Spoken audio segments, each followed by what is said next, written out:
नमस्कार, मी श्याम देशकर. आपण बघत आहात हिंद भारत डिजिटल. आज महाराष्ट्राची उपराजधानी नागपूर येथे अखिल मराठा महासंघाची पत्रकार परिषद झालेली आहे. आपल्यासोबत संभाजीराजे आहे. सर, हिंद भारत डिजिटलमध्ये आपलं त्यांना बोलायचं ना, त्यांना बोलायचं बाकी आपण काय सांगणार आज पत्रकार परिषद आपली कशा संदर्भात आयोजित करण्यात आली? इकडे अखिल भारतीय मराठा महासंघाने राज्याचे उपमुख्यमंत्री देवेंद्र फडणवीस साहेबांच्या नेतृत्वाखाली आणि माननीय एकनाथ शिंदे साहेबांच्या नेतृत्वाखाली मराठा महासंघाने महायुतीला पाठिंबा दिलेला आहे.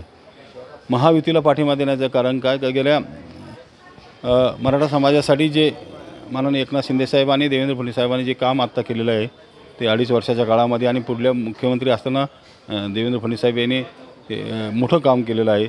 आत्तापर्यंतच्या इतिहासामध्ये एवढं काम मराठा समाजासाठी कोणी केलं नाही. कुठले कुठले कामं केलेले आहे, काय सांगणार? मराठा मुलांसाठी सारथी नावाची संस्था काढली. अण्णासाहेब पाटील महामंडळाला 1 लाख रोजगार उपलब्ध करून दिला. मराठा मुलींसाठी वसतिगृह निर्माण झाले. अशा अनेक योजना त्यांनी स्थापन केलेल्या आहेत. मनोज जरांगे यांनी आंदोलन सुरू केले, आपण देखील सोबतच होतात. नंतर का बरं असं तुम्ही म्हणजे बाहेर पडले त्या आंदोलनातून? मनोज जरांगे पाटलांनी जे आंदोलन सुरू केलेलं होतं ते ओबीसीतून आरक्षण मिळावं म्हणून. त्यांची भूमिका योग्य आहे. ओबीसीतून आरक्षण मिळालं, पण आरक्षणाची मर्यादा वाढवल्याशिवाय ओबीसीतून आरक्षण मिळत नाही.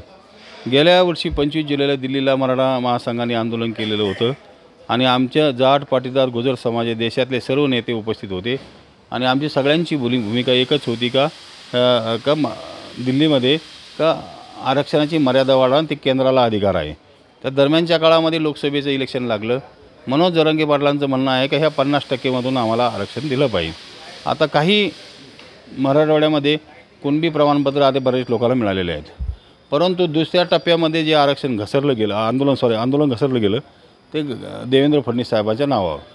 वास्तविक पाहता देवेंद्र फडणवीस साहेबांनी मराठा समाजासाठी 13% आरक्षण दिलेलं होतं.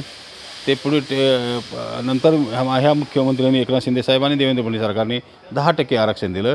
ह्या आरक्षणाची तुम्हाला हे आरक्षण टिकल नाही टिकल याला मला माहीत नाही, परंतु तात्पुरता तर त्याची मलमपट्टी आत्ता झालेली आहे मुलींसाठी.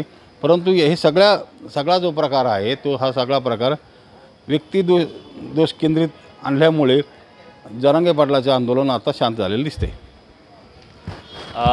आता तुम्ही त्यांच्यासोबत समोर राहणार की नाही राहणार जरांगेसोबत? अखिल भारतीय मराठा महासंघ संघटना सामाजिक विचाराच्या 100% पाठीशी राहणार आहे, परंतु व्यक्तिदोष करणाऱ्या देवेंद्र फडणवीस यांचं नाव घेत आहे त्यामुळे आपण सोबत नाही आहे. नाही, ते कोणाचंच घ्यायला नाही पाहिजे. तुम्ही मग पवार साहेबांचं नाव का घेत नाही? तुम्ही नाना पटोलेंचं नाव का घेत नाही? तुम्ही उद्धव ठाकरे साहेबांचं नाव घेत नाही? तर आमचं तर म्हणणं असं आहे की मराठा महासंघाची मागणी अशी का लेखी त्यांनी ओबीसी आरक्षण मराठा समाज द्यावं असं त्यांनी पक्षाने लिहून द्यावं. एक शेवटचा प्रश्न विचारतोय. अशी देखील चर्चा आहे की मनोज जरांगे पाटील यांना शरद पवार यांनी या आरक्षणाच्या मुद्द्यावरती बसवलेलं. या चर्चेवरती काय वाटतंय तुम्हाला? नाही, ती चर्चा काही असू, परंतु आरक्षण आंदोलन वाटतंय का शरद पवार यांनी बसवलेलं नाही? ते कसं आहे, ते जडतरचे उत्तर आहे. त्याला काही महत्त्व नाही, परंतु आरक्षणाचं आंदोलन घसरलेलं आहे आता. मनोज जरांगे पाटील यांच्या आंदोलनाचे असर जे आहे ती घसरलेले असं मराठा महासंघाने नागपूर येथे पत्रकार परिषद घेत बोललेले आहे. हिंद भारत डिजिटलकरिता मी श्याम देशकर, नागपूर.